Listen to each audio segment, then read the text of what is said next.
Hey guys, it's Viv and this is Stitches and Seams. Today we're going to be talking about measuring a man. So if you want to check that out, come back after the break.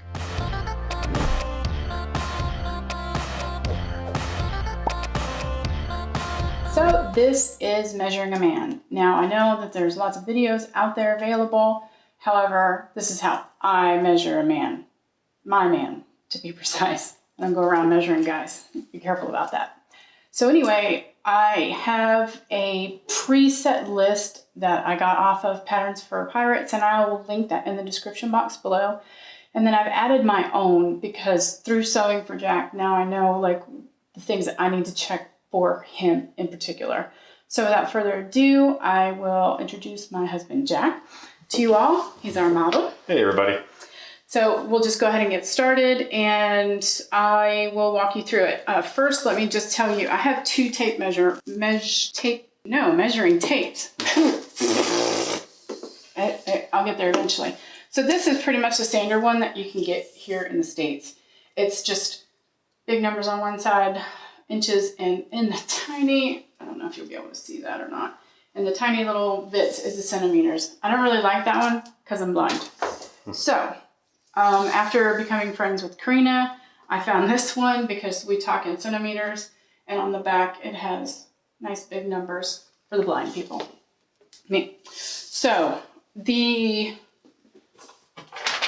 paper that I have here, and again, I'm just going to link this below, and I'll let you know what number or what areas I write in addition to. So we're just going to go ahead and get started. And now I'm also, just so you know, I'm not going to be calling out my man's measurements. Remember we talked about that on the live stream a couple weeks ago. So I will show you the area that I measure on El Guapo here, and then we'll just progress through the chart. So first things first, you're going to measure his height. I already know how tall he is. If you don't know how tall your man is, well, you might want to check. Sometimes they're like, oh no, I'm 6'4", and you know he's 5'9". So just go ahead and check. Look at his license, maybe. And then the next one will be the chest measurement. So you just come across and you go ahead and relax your arms at the widest point of his chest. And you don't pull tight, but don't be loose either. You want what they would call a skin measurement. So, you know, don't have fingers behind or anything like that. Just be flat against the body. And when you measure, side note, when you measure, make sure that he doesn't have on super bulky clothes or anything. If you can get him to do it in his skivvies, perfect.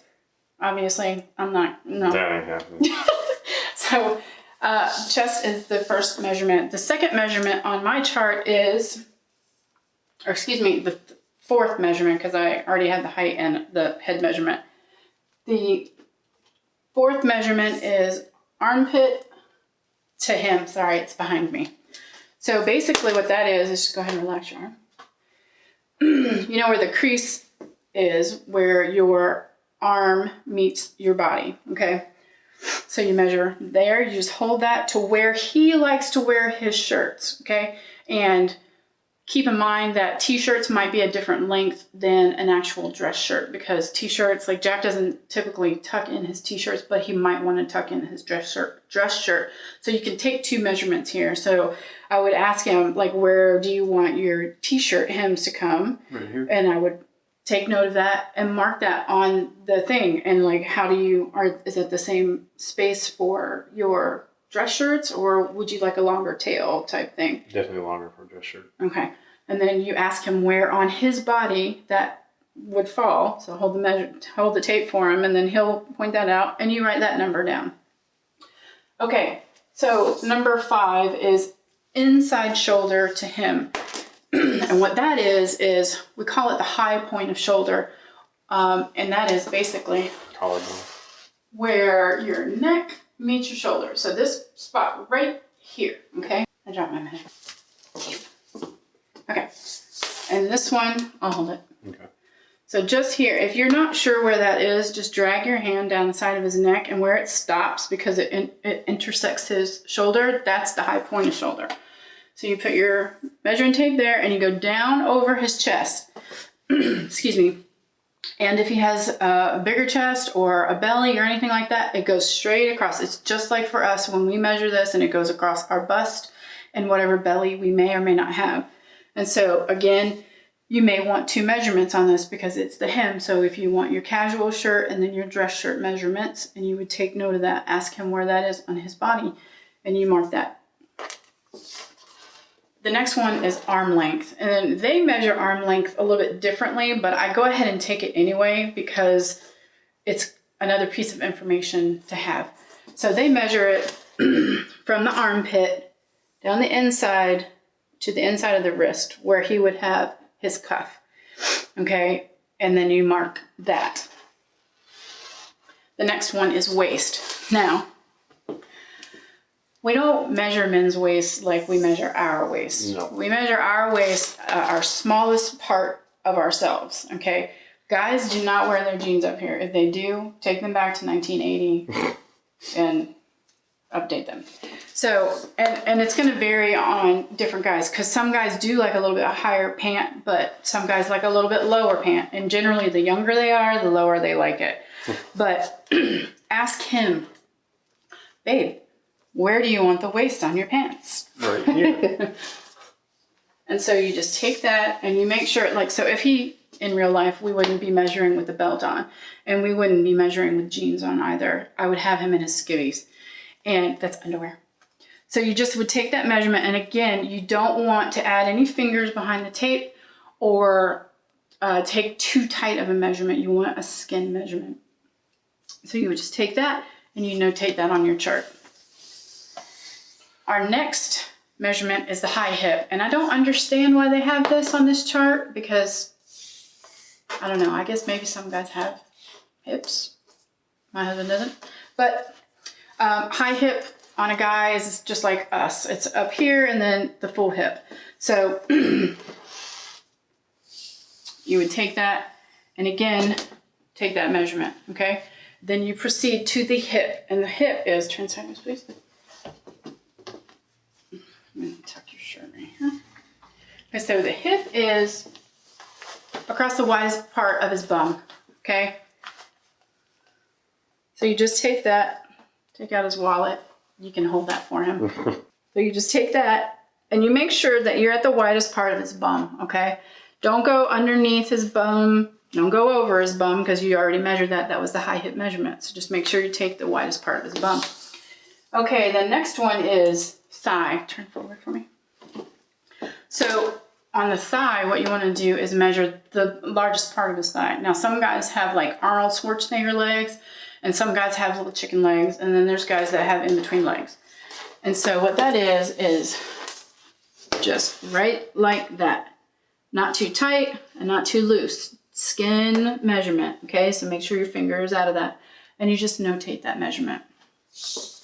Next is the calf, and it's the same principle. Find the medius part of his calf. You're not gonna see that on me. The medius part of his calf and go around that, and it's a skin measurement. Remember, not too tight, not too loose. Okay. Inseam. We all have it. We all have to measure it. So now we're gonna go ahead and measure his inseam, okay? And when I tell you to let him hold the tape, you can let him, I mean, you can hold the tape, it's your husband. But like if you're measuring your son or your dad or something like that, just let them hold that. And it's just at the crease, you know, they don't need to be all up in the man bits or anything like that. Just hold that right there. Don't go hunting for anything. So go ahead and hold that. And then you just drag that tape, you know, straight down to the floor. Don't, make sure you're not like at an angle or anything. And you'll just take that measurement. And Jack is a 32-inch inseam. I'm like 25. So next are the measurements that I have written in on the chart myself. And these are just ones that I like to have for when I flat pattern measure to make sure like that's the size that I need for him, or if I need to taper him, because I do a lot of tapering for him. Because like we discussed a couple weeks ago, Jack is a triangle. He's wider here, much wider here, and he's very narrow through the waist and the hip. So he's definitely the inverted triangle.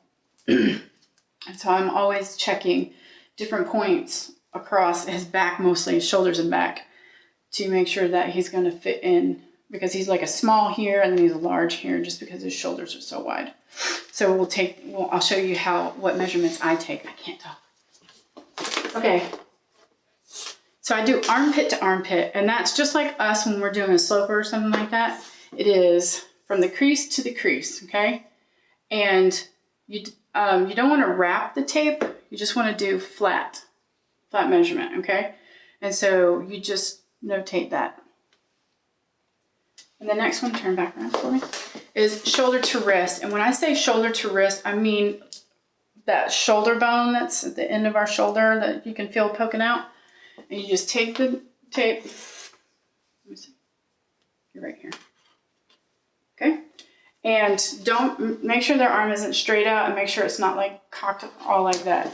Just where you have the natural bend when you're standing relaxed, and the natural bend in your arm. And you just kind of go around like that, okay? To that wrist bone, that little knobby wrist bone. And you notate that measurement. And then next, I'd like to take his wrist measurement, because some of the cuffs on some of these patterns are so large that they'll actually come down, you know. Of course, you're going to take care of part of that with the length, the sleeve length. But you don't want a floppy sleeve on a dress shirt.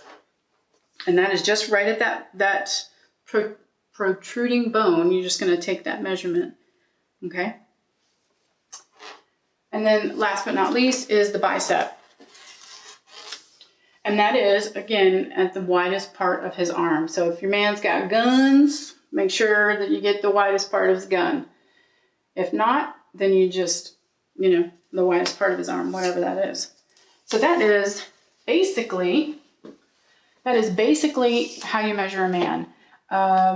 If your fella is fuller through the belly, then you might want to go ahead and take account of that measurement also.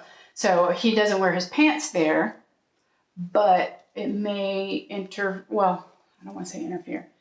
You may need to take note of that for making a dress shirt. Like Jack likes his dress shirts slim fit, so some other guys might like that too. And he can still wear slim fit if he's got a bit of a belly. You just need to know that information for when you go ahead and start tapering that in for his particular size and shape. So that's really it. Hopefully that's helpful to you guys. And again, we'll include the information down in the description box below.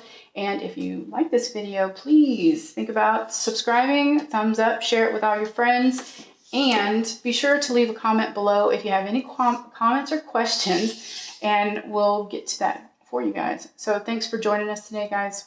We'll talk to you soon. Take care. Bye. Thanks. Bye.